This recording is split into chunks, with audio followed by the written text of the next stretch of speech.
everyone, once again you all are most welcome.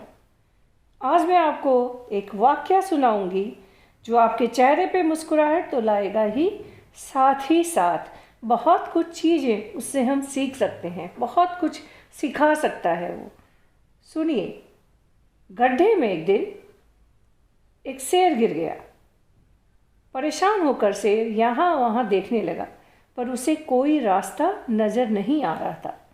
तभी वहाँ एक पेड़ में एक बंदर आ गया। शेर को इस हाल में फंसा देखकर बंदर शेर का मजाक उड़ाने लगा। क्यों शेर, तू तो राजा बना फिरता है, अब तो तेरी अकल ठिकाने आ गई ना। अब शिकारी तुझे मारेंगे, तेरी खाल निकाल कर दीवार पर सजाएंगे, तेरे नाखून और दांत निकाल कर दवाई बनाएंगे। तभी वो डाल जिस पे बंदर बैठा था टूट गई और बंदर सीधे शेर के सामने गिरते ही बोला, पाप की सौगंध, माफ़ी मांगवा ताई नीचे कूद्यो हूँ, मन कोई मजो थोड़ी आवे छेड़वा में। जो मारवाड़ी समझते हैं उनके चेहरे पे तो ऑलरेडी मुस्कुराहट आ गई होगी। इसका हिंदी में अर्थ बताती हूँ। जैसे ही डाली टूटी, अंदर गिरा बंदर, तो उसने कहा, अपने पिता की कसम खाता हूँ, मैं तो माफ़ी मांगने के लिए ही नीचे जानबूझकर गिरा हूँ गड्ढे में। मुझे कोई मज़ा थोड़ी आता है आपसे छेड़खान करने में।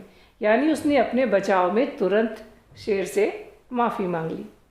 फ्रेंड्स, हंसी तो लाया, लेकिन हमें कई चीज़ें सीखने को मिलती है इस वाक्य से। वन बाय वन हम उसको अलग अलग नज़रिए से देखने का प्रयास करते हैं। सबसे पहले हम देखते हैं कि जो बंदर प्रवृत्ति के लोग, यानी हम सभी जानते हैं मानव पहले इन्हीं से अपने आप को इनका रूप मानते हैं कि भाई हम पहले बंदर थे अब इंसान बने। और हर व्यक्ति में कहीं ना कहीं एक छुपा रहता है उसका बचपन और बंदर जैसे चंचल प्रवृत्ति हम कहते हैं।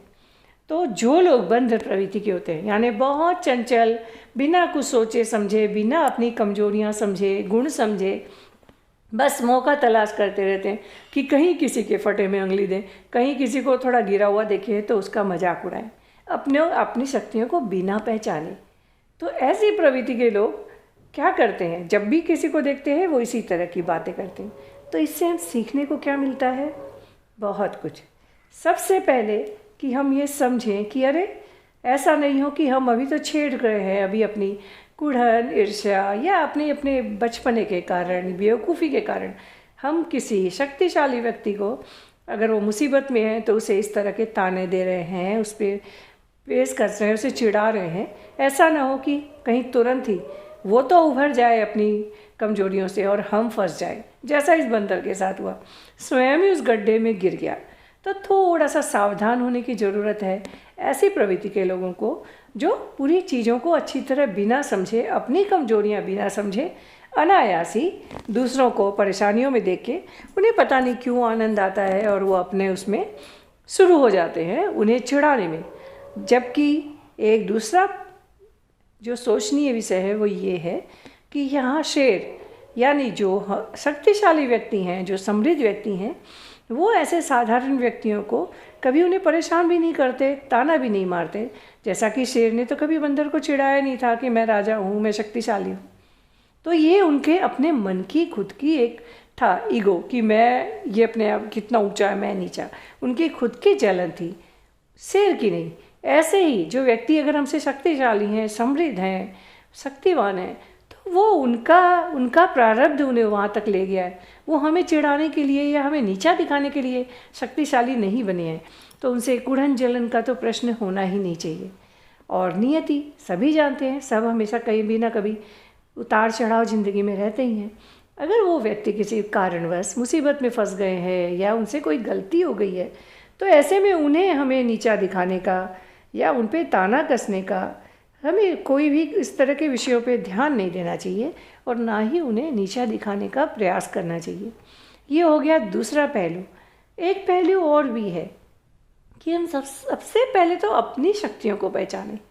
और जैसे बंदर के 2-3 पहलू आपको मैंने बता दिए। एक तो अपनी कमजोरियों को ज़रूर पहचानना चाहिए, और जो सबसे बड़ा पहलू जो मजाक में उसने मारवाड़ी में कहा, वो हमें ये भी सिखाता है कि अगर हम अपने लड़कपन, बचपन या बंदर प्रवृत्ति या अपनी ईर्ष्या, कुढ़न, जलन कुछ भी कारणवश किसी बड़े का अपमान कर दिया है या किसी शक्तिशाली का या कमज़ोर का भी कर दिया है, और जब देखें कि अरे हम स्वयं उसी मुसीबत में फंस गए हैं या हमसे गलती हो गई, रियलाइज़ हो जाए, तो फिर तब भी ऐंठ में नहीं रहना चाहिए। तब तुरंत इस बंदर की तरह हमारे में अंदर में ये गुण होना चाहिए कि हम तुरंत अपने आप को इसकी तरह कह दें कि अरे मेरी कहाँ ऐसे, मैं तो मजाक करने, माफ़ी मांगने ही आया था, मेरे को आपको मैं क्यों छेड़ूं। यानी हमें इतनी अपने आप पे इतना तो होना चाहिए कि जो गलती कर दी उसके लिए हम माफ़ी मांग सकें, ताकि हमारे जो ऑलरेडी गलती हो चुकी है वो बढ़े नहीं। हम अपनी कमजोरियों को एक्सेप्ट करके सामने वाले की शक्ति को पहचान के सॉरी बोलने से हिचकना नहीं चाहिए। और अक्सर हमसे होता भी है, कोई भी ना ही हम परम शक्ति है, और थोड़ा बहुत अहंकार हम इंसानों में आता ही है। कई बार हम जाने अनजाने में कईयों का दिल दुखा भी देते हैं, तो ऐसे में हमारे में इतना होना चाहिए। हम सोच के नहीं करते, इंटेंशनली हर्ट नहीं करते, मगर हमारे कार्य कई बार जैसे अनायास हमें ऐसा डिसीजन लेना पड़े तो हमारे से जो बड़े हैं, शक्तिशाली हैं, उन्हें लग सकता है उनके अहम को कि अरे पूछने भी नहीं समझा या इसने हमें ताना मारा। तो ऐसे में अगर अपनी गलतियों को स्वीकार करने में नहीं भी किए तो हिचकना नहीं चाहिए। छोटे से बंदर की कहानी बहुत कुछ सिखाती है, लेकिन सबसे ज़रूरी पहलू शेर का। हम अधिकतर तो अपने आप को सभी सोचते हैं हम शेर हैं, हम शक्तिशाली हैं, और ईश्वर हमें इतना समृद्ध बनाता भी है कि हम अपने आप को संभाल सकें। राजा ने सही, समृद्ध तो सभी होते हैं अपना अपना परिवार संभालने लायक, तो हम अपने आप को शेर समझ भी सकते हैं। शेर जैसे व्यक्ति यानी जो अभी तक कभी किसी से डरे नहीं, घबराए नहीं, ये नहीं काटने दौड़े, अपना जीवन अपने हिसाब से सम्मान से जीते आए हैं, वो अगर कभी परिस्थितियों बस इस तरह गड्ढे में गिर जाएं, यानी परेशानियों से घिर जाए, कोई मुसीबत में आ जाए, तो अक्सर वो बहुत अधिक, बहुत जल्दी घबराते हैं। स्वाभाविक है, उन्होंने कभी इस तरह का अपराजित मानी निराश होना, इस तरह की समस्याओं का पहले सामना नहीं किया होता है, और जब आसपास इस तरह गड्ढा देखते हैं, कोई नहीं दिखता है, तो घबराना स्वाभाविक है। और ये भी स्वाभाविक है, ऐसी प्रवृत्ति के लोग तो मिलेंगे ही। तो होता क्या है, व्यक्ति बहुत डर जाता है, हताश हो जाता है, निराश हो जाता है, या गुस्सा आने लगता है कि वाई विद मी। इन तीनों से अपने आप को बचाना बहुत बहुत ज़रूरी है, क्योंकि अगर हमें आवेश आता है तो भी हमारी बुद्धि कम काम करती है। डॉक्टर्स भी कहते हैं गुस्से में, दुख में, क्रोध में हमारी शक्तियाँ, हमारे सोचने की शक्ति कमज़ोर पड़ जाती है। तो आवेश में आके अगर हम बंदर जैसे प्रवृत्ति के लोगों की बातों में उलझ जाएंगे जवाब देने में, तो हम स्वयं उस सर्किल से निकलने के लिए कोई रास्ता नहीं खोज पाएंगे। तो अपने आप पे संयम रखना होता है, कठिन है मगर करना ज़रूरी है। तो संयम रखना ज़रूरी है कि ऐसे बातों लोगों को, जिस तरह फेसबुक में ब्लॉक करते हैं, ऐसे लोगों की बातों को सुनना और उन पर रिएक्ट करने से अपने आप को बचाना ज़रूरी है, एक पहलू। दूसरा, अक्सर लोग भावुक हो जाते हैं, स्पेशली महिलाएं, और वो भी अगर कहीं उम्र थोड़ी अधिक है, तो चाहे वो शारीरिक, मानसिक या अपने किसी जीवन साथी या किसी भी को, अगर बहुत ऐसे को जिससे उसका रिश्ता टूट गया है या वो नहीं है जीवन में, तो वो सहन नहीं कर सकती। ऐसे में परिस्थितियों अगर उसे थोड़ा सा कमज़ोर कर दे, और कहीं विपरीत परिस्थिति के लोग मिल गए, ताना मारने वाले, अपमान करने वाले या कुछ, तो वो बुरी तरह घबरा जाती है, और महिला होने के कारण भावुक अधिक हो जाती है। अधिकतर आजकल सब होती हैं ऐसा नहीं कहूँगी, मगर चूँकि एज है तो भावुक होके फिर वो रोने लगती हैं, दुखी हो जाती हैं।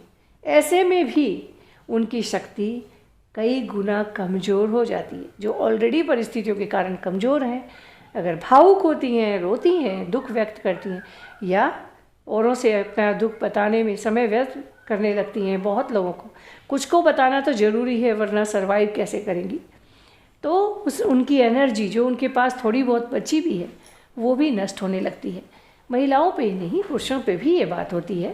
वो पुरुष भी भावुक होते हैं, वो रोते नहीं, वो अंदर ही अंदर टूटने लगते हैं, और कई तो रो भी देते हैं। तो भावनाओं पे, अपने आवेश पर, चाहे वो क्रोध हो, चाहे वो दुख हो, निराशा हो, कुछ भी हो, उन पे हमें कंट्रोल करना सीखना चाहिए। बहुत कुछ सिखाती है एक छोटी सी घटना। आपको कैसी लगी सुझाव ज़रूर दीजिएगा। क्या इसके अलावा भी कोई रास्ता है कि हम बंदर प्रवृत्ति के बने ही नहीं? उस पर तो हम खुद वर्कआउट कर सकते हैं और बहुत सरल है। हम अपनी कमियों को स्वयं पहचानें। ज़रूरी नहीं हम जो सोचते हैं, हम जो करते हैं, जिस परिवेश में हम जन्मे बड़े हैं, वो सब चीज़ें सही है या हमारी सोच सही है। कोई भी उसे हमें क्रॉस चेक करते रहें तो हम अपने आप को ऐसी प्रवृत्तियों से बचा सकते हैं कि अनायास लोगों को अपनी बातों से, अपने व्यवहार से कष्ट दें।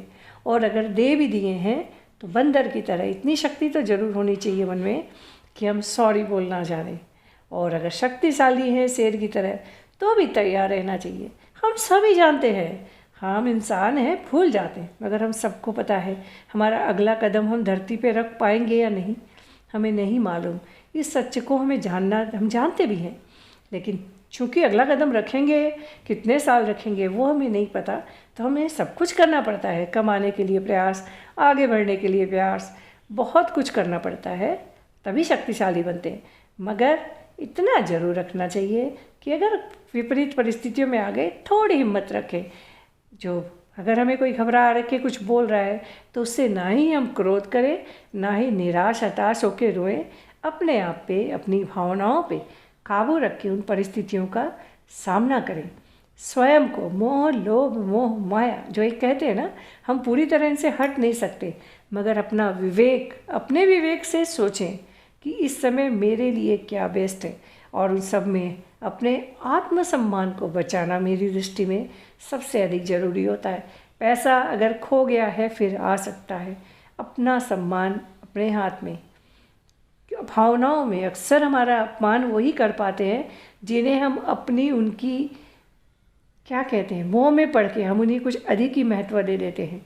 महत्व अपने जीवन में उसी को दीजिए जो आपको महत्व देता है। सम्मान उसी का कीजिए जो आपका करता है। अगर आपसे छोटा है, सम्मान करता है तो उसे प्यार दें, लेकिन ये नहीं कि मोह में फंस गए, वो कुछ भी करे हम अपने, वो आपके अपने स्वाभिमान को खोना होगा।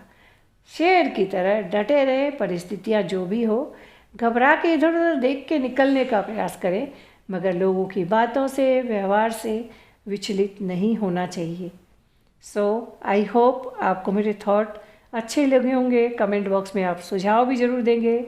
अगेन कहूँगी, my thoughts have nothing to do with any particular person और एनी थिंग। जस्ट एक कुछपंथिया ज़िंदगी की जो कुछ देखती है, सुनती है, उसी से सीख के आप लोगों के साथ शेयर करती है। Stay safe. Thanks for listening, not watching. God bless us all.